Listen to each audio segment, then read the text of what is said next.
Hi everyone. Thanks everyone for coming. I'm as Elder and Zoltan said, one of the organizers of the Barcelona Data Science Meetup, and I'm speaking on behalf of two communities here. The first one is this one that we've been doing seminars since 2014, and the other one is BCN Analytics, which I saw Manuel Bruscas. He's from this community and is also connected. And they are also participating in this organization. So we are two communities from Barcelona.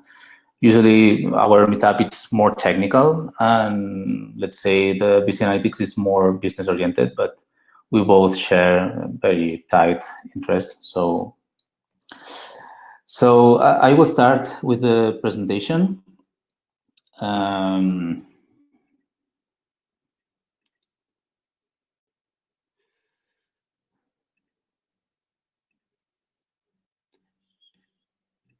This one. Just give me a minute.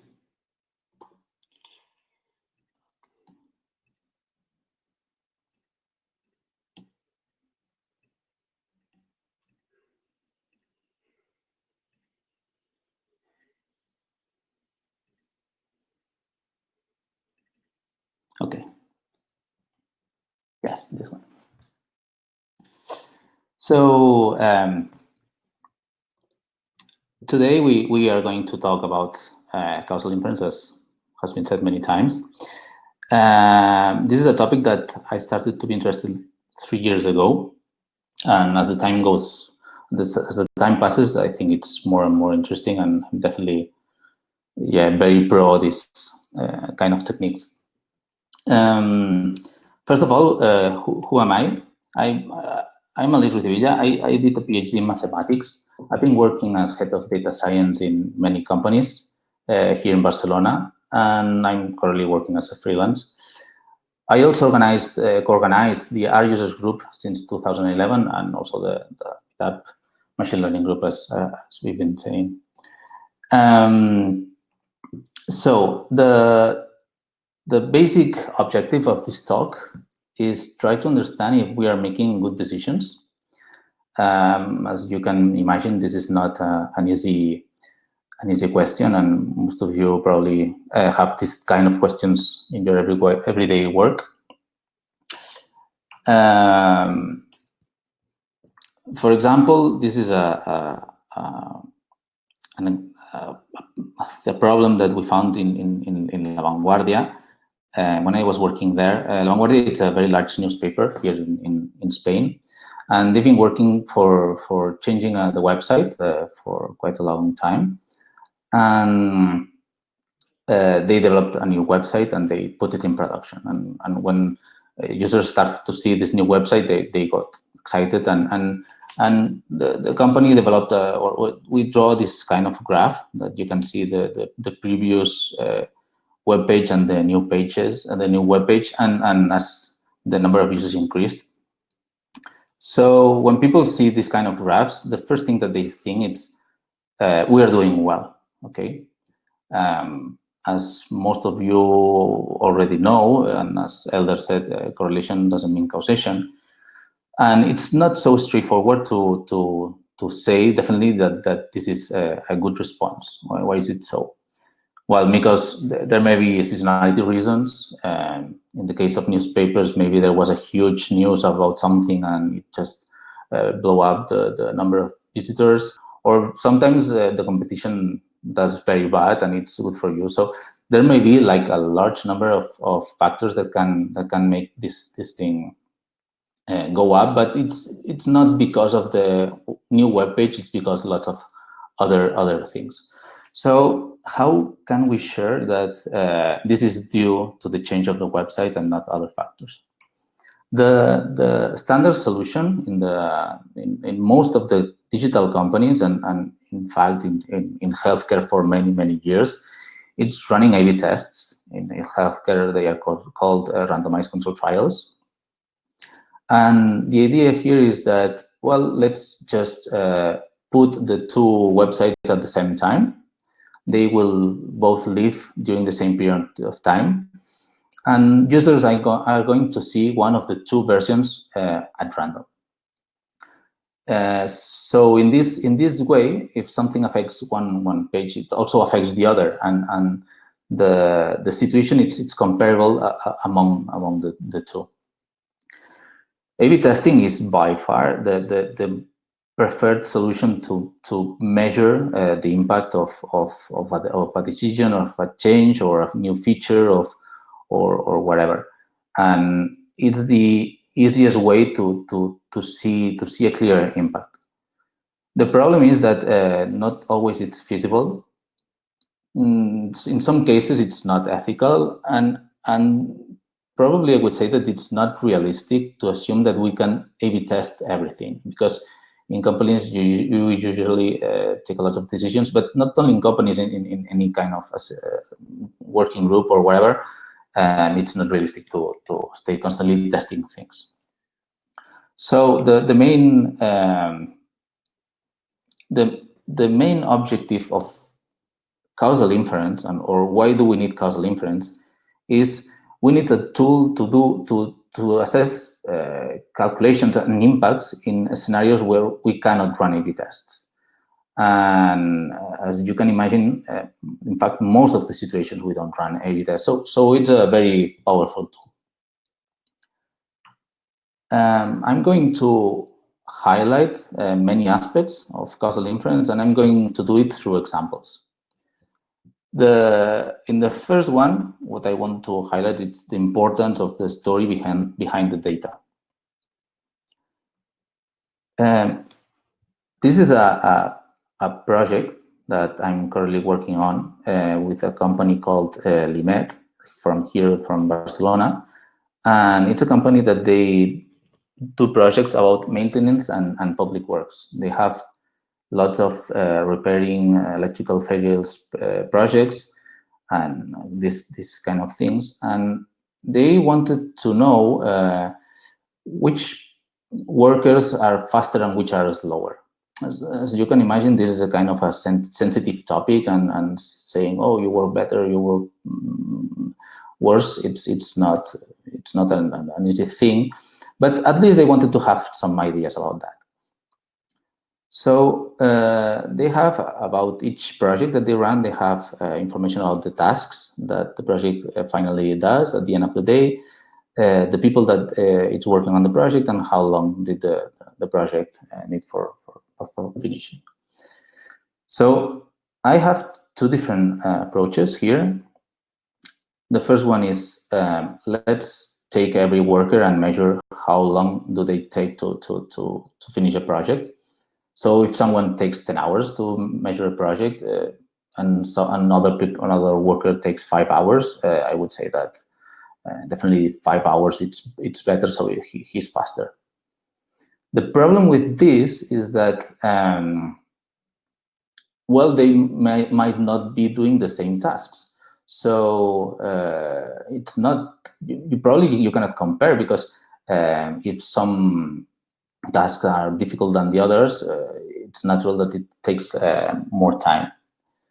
So let me ask you a question, and let's run a poll.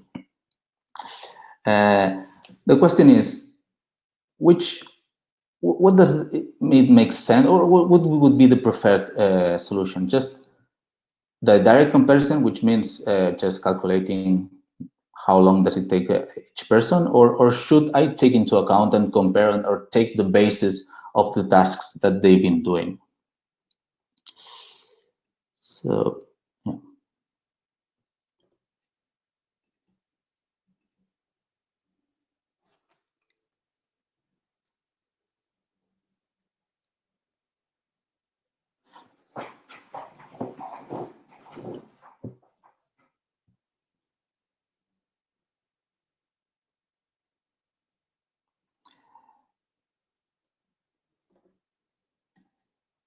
So, as most of you say, well, the answer is it depends. And why it depends? Let's consider these scenarios. The first one, it's the one that we've been talking about. It's that the company, in fact, is the one who decides which tasks do they have to do. So the worker doesn't decide anything about that. It's not part of the responsibility. So in this case, it's not fair to compare two workers that maybe one worker got the most difficult tasks. So in this case, we should take into account the tasks that they've been doing. But there's another scenario. The other scenario is that, well, tasks sometimes are not so well defined, and probably workers decide what to do and what they don't have to do. So in this case, it's part of the responsibility of the workers to the impact of how long it takes. So, for instance, you can think maybe there's people that an easy task make it very, very complex. So it will take more time for them, and it's because they chose to do these large tasks. So the first conclusion is that we need tools that can make explicit all these differences, and that they have consequences on the way on we calculate things, because these are relevant information and have to be included into the analysis. And sometimes it's a little bit too vague how to include them. So the first thing is we would like to have this kind of tools, and as you can just imagine, the graphs are a very great tool for that. But it's part of the causal inference toolkit. The second thing that matters is that raw data it's not enough. In some cases, well, it's obvious. In some others, it is not. Let's put this example. It's a sad example, but it's very important these days, and it's about the coronavirus. So you may have seen in lots of newspapers talking about the death rate. Well, they actually talk about the case fatality rate, which is the number of dead people among the infected ones. And the first thing, let me tell you that calculating the number of infected people, it's a very, very difficult task. For starters, because different countries invest more or less in testing. So the more you test, the more people you will find infected. And there are other things to take in consideration. But for the sake of simplicity, just imagine that the number of infected people are very well estimated, and also the people. So the question is, what does this death rate or this case fatality rate really mean? So if a country says, this is a question for you, and we run another poll. If a country says that they have a 3% case fatality rate, does this mean that if I pick someone at random and gets infected, this person has a 3% of probabilities of dying? So you have questions, yes, no, depends. Let me specify that there is the direct answer, which is, well, it depends on the age. Of course, it depends on the age. And you say, if I'm older, probably I have more risk of dying.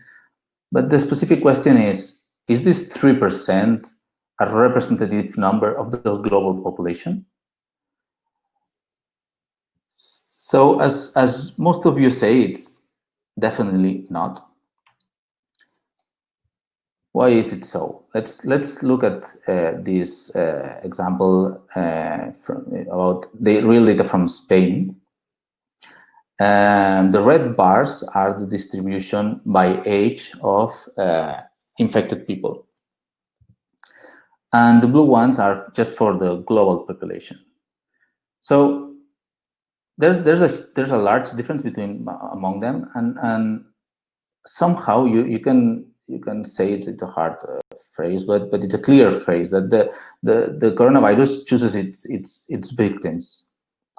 So the problem is when you calculate the case fatality ratio, if there is a population that there are lots of people infected of that group, special group, and they have they vote more than the rest of the groups. Meaning, imagine that most of the people infected are older than 80 years old. Well, when you calculate the causality fatality ratio, they will have a lot of weight on this calculation. So this is one of the reasons that this 3% it's not representative, because what you took into account it's how much each group weighs, and not how much each group weighs, but on the general population. How do we solve that, or we address this? This is a situation that, in fact, in epidemiology, it's very, very well known, and statistics, it's very, very well known for years. And the problem is that age is a confounder. A confounder is a variable that includes confusion to you somehow. Why? Because the age affects your chances of infecting, but also affects your chances of dying. You want to remove that effect. And to do that, you need to reweight the death rates by each population group, but not by the weight in their infection, but the weight in the global population.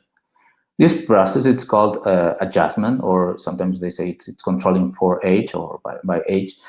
I'm not going to go into details about this, because this is the technical stuff, but the objective is to have a clear idea that you have to do something with data, and this something has to do for a reweighting of the data. Moreover, as you can imagine, the reality is far more complex, because if you start thinking which other factors we should take into account, or we should adjust for, you can start thinking about other illnesses that makes you fall or get infected more easily, and they also increases your chances of dying, but also your socioeconomic status, because maybe if you don't have access to public healthcare, well, that's something. And either your location, where do you live, or in which country do you live. So in reality, you need to adjust for lots of other factors. So as you can imagine, this 3% just calculated in a straightforward manner, it's not representative at all. The third example, it's about, well, we've been talking kind of a philosophical thing. We don't see any number. So does it really make a difference applying this kind of arguments or methodologies? This one is about a blog called Oshia. It's about, this blog posts many posts about natural cosmetics. They have many different sections, as you can see here. It's in Spanish.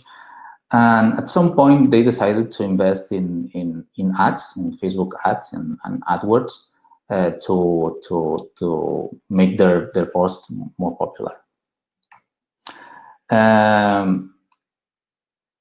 For each of the groups, you can see here the number of page views that each of the posts had. So you see that there's a CCN group that kind of beats the rest. And the question is it due to the interest of the topic, or is it due to the investment in ads? Well, if you look for how much was invested in each group, see that the AdWords, which is the most right one, invested a lot in CCN. So it's not clear that this is because of the level of the natural interest of the topic. So again, you're interested in how the topic affects the page views, and you want to remove the effect of the ads. If you make these two calculations, the direct and the adjusted, the direct, you can see that CCN is, of course, the most important one. But once you adjust for how much you have invested, you see that, in fact, it's QPNQ, which is the most important one, and by a large difference. So depending on the of course, which calculations you do, you are going to make different decisions, and that's really important. So the last example is well, in some scenarios you have to include some variables, and in others, so which variables you should invite to the party. This is a pricing example with simulated data, and the good thing about simulating data is that you can check how really it is working. So imagine that you have this land to hotel company that they build hotels, and some of them are far or in the suburbs or in the center of the nearest town. After some time, they start to analyze the historical data, and they want to understand how it's the effect of the price on the distance. Let's do this kind of model, which, as we've been saying, the price, for setting the price, you need to know the distance. So the distance affects the price, and the number of customers, it's affected by both the distance and the price. Customers go to the website and see how far it is, how expensive it is. So they choose out of this. The good thing is that we can kind of simulate this data, and we just use linear models for that.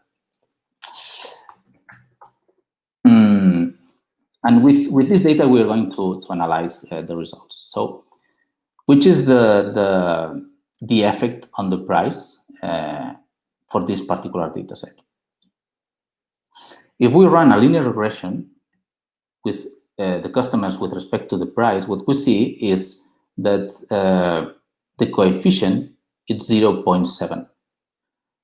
This doesn't really make sense, because here you're saying that the higher the price is, the higher the number of customers. And we make the data so there's no 0.7 anywhere. What's going on?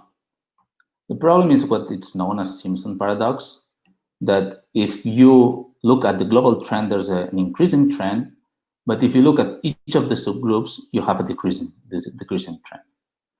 So if you want to estimate from your data the real effect on the price, in this case, you should include both the price and the distance. And in this case, you can see that you are recovering this -2, which is the real value that you put to the price. So here you need to remove the effect of the distance, otherwise you can have completely nonsense conclusions. And the last one, it's well, what if I want to affect the measure on the distance on the number of customers? The distance on the number of customers has two effects. The first one is a direct effect, but if you increase the distance, you are going to decrease the price.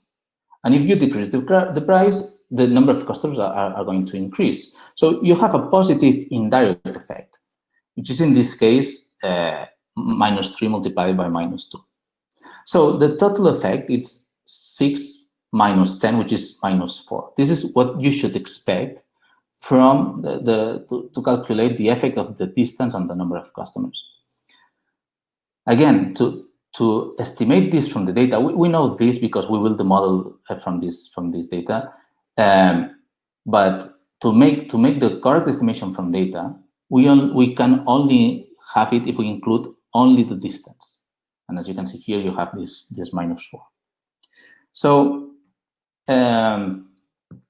the conclusion from this part is that depending on you want to calculate, you need to include some information and not other information. And this is very specific to the questions that you want to answer. Of course, this raises the question of how are we handling much more complex scenarios, because in real life you don't work with only 3 variables. But this is a, let's say, much more technical topic, and it's not the time for doing this right now. So thanks for listening, and that's all.